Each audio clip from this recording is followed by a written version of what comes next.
Welcome to the THOR Table of Knowledge podcast, where we dive deep into the groundbreaking world of trauma care, hemostasis, and oxygenation research. A special thank you to our sponsor, Velico, for their support. Velico is revolutionizing trauma care with their innovative frontline ODP spray-dried plasma system, with the goal of empowering blood centers worldwide to produce dried plasma for transfusions. I'm Andre Kapp, and I'm here with Don Jenkins, trauma surgeon from University of Texas Health Science Center in San Antonio, and also a retired colonel from the U.S. Army, U.S. Air Force. I speak Army. You do speak Army, that's okay. And the Air Force used to be part of the Army. It's so it's we're related. And the architect really of the nation's largest and most comprehensive pre-hospital whole blood program. So we have a really exciting podcast for you today. We're going to talk about the birth of really pre-hospital whole blood care in the United States. So Don, when you were in the Air Force, going back, sort of the history of whole blood dates all the way back to World War I, but you have some direct experience with relaunching whole blood sort of from the beginning of what we now call the global war on terror. Why don't you tell us about that early story of how this all got started? Well, thanks, Andre, and thanks to THOR for putting this on. So I had a distinction, as far as I know, was the first surgeon on the ground in the war back in September of 2001. And we had red blood cells, at our location, but we found out we were going to be taking care of the invading force. And without plasma and without platelets, the only necessity being the mother of invention, the only thing that we could do was to give whole blood. And so we drew whole blood in proportion by blood type based on dog tags of the invading force, stored that in the cold ahead of time, set some of that blood forward with that group. The only utilization we had was back at our location when those casualties returned.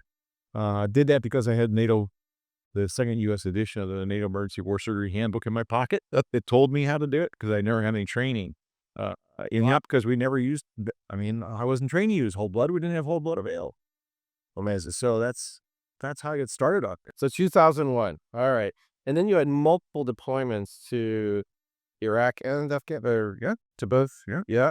And so during those deployments, we ended up using whole blood more frequently, more commonly, again, sort of walking blood bank type specific, as we as you started off doing, basically. Phil Spinella, published these great papers showing the dramatically better survival from that fresh whole blood that you and others were transfusing. So that was really exciting. It got the community of interest, really jazzed about this. But, one of the interesting things, of course, was, so you were a pioneer in a way that maybe nobody even realized at the time because you stored it cold, right?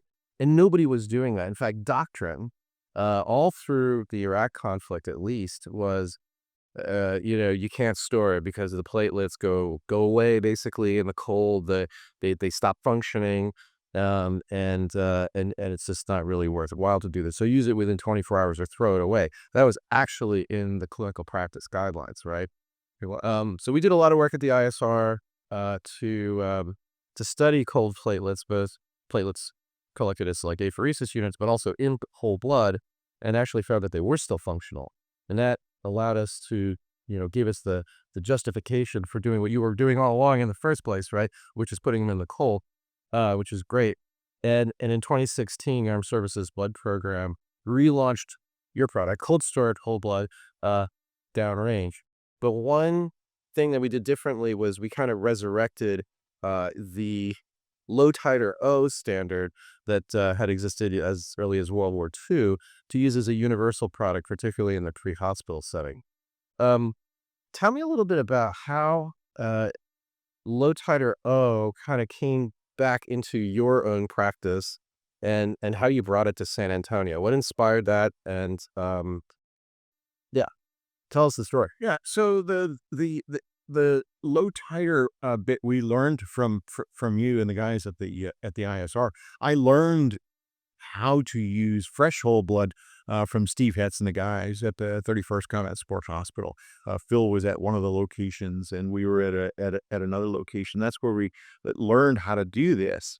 And the experience that we had just paled when we got back home, San Antonio. We're using components again. The patients aren't clotting the way they were. All of the surgeons that had gone with me immediately all noticed the same thing and said, how do we get back to this? I retired, went up to Rochester, Minnesota. Worked with those guys a little bit, and we cracked the code on cold storage whole blood with Jim Stubbs and company. Went through a lot of trials and tribulations with the FDA and the AAVB to make that happen. And just about the time we were ready to launch that in helicopter, we had in-hospital experience with it. I left and came back to San Antonio because of family reasons.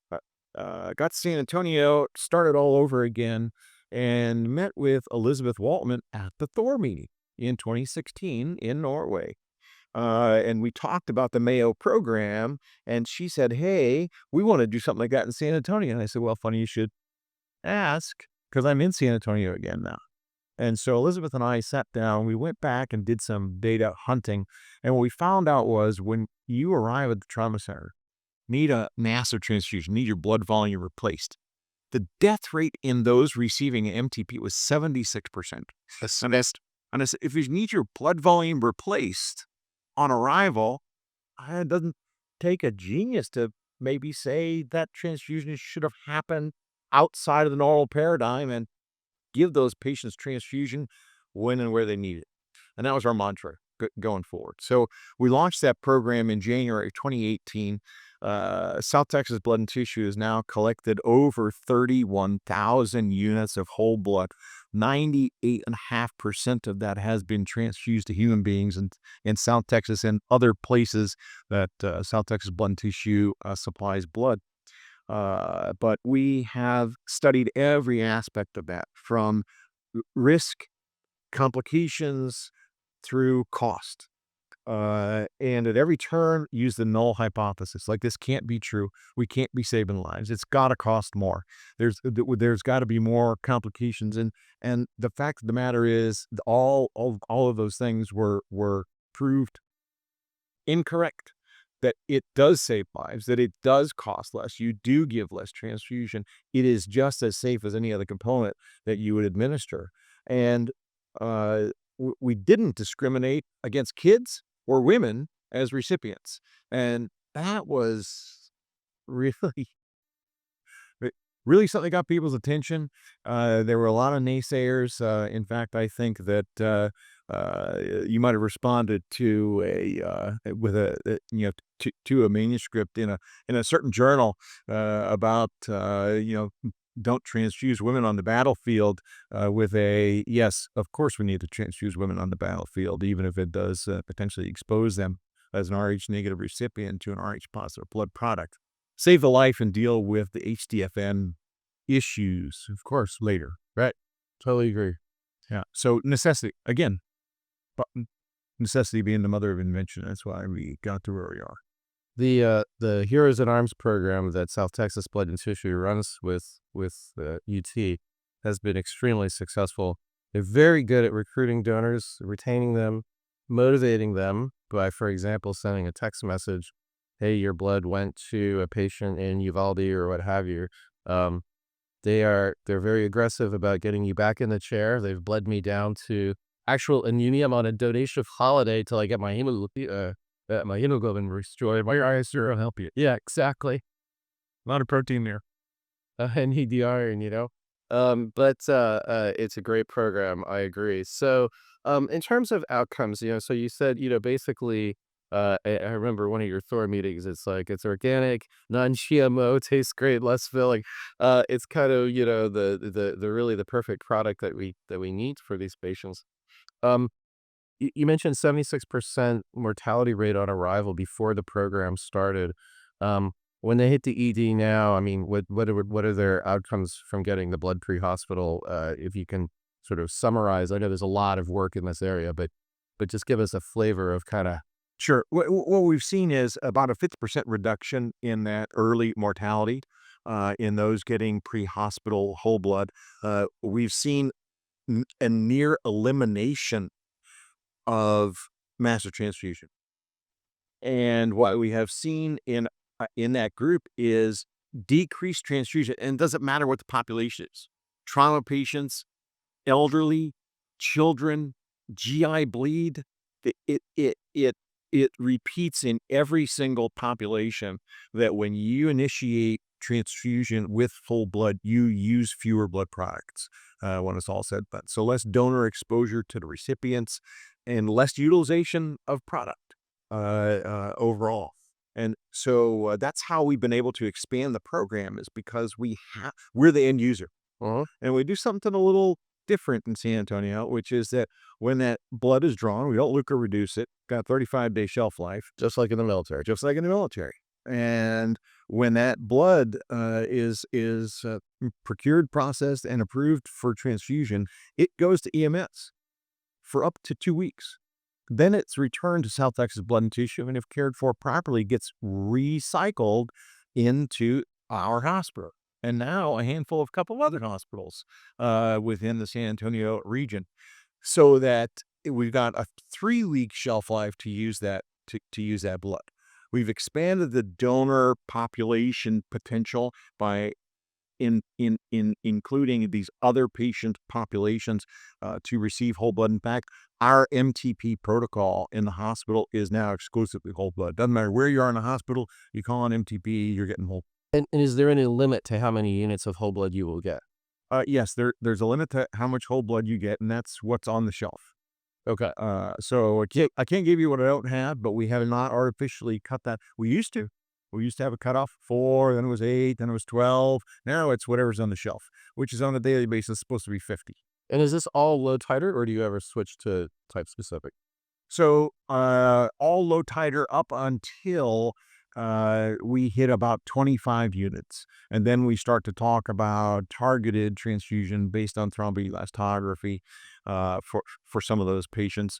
But we'll give whole blood transfusion the patient's days down the road.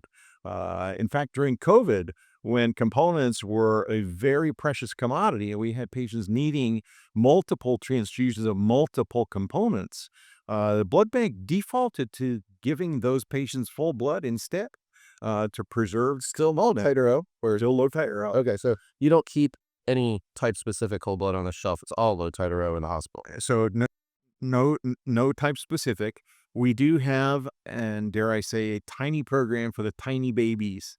Okay. Yeah. For sure, O negative, like low titer, CMV negative, for cardiac surgery neonates. Okay. Good. And that's a homegrown program very specific to that population. But I will tell you that we've instituted whole blood resuscitation in our obstetric population. We take care of all the placental abnormal women for an 80,000 square mile, 5 million population. Was then for All those about cell disorders. And since the inception of the program, in the last 2 years, we haven't lost a mom.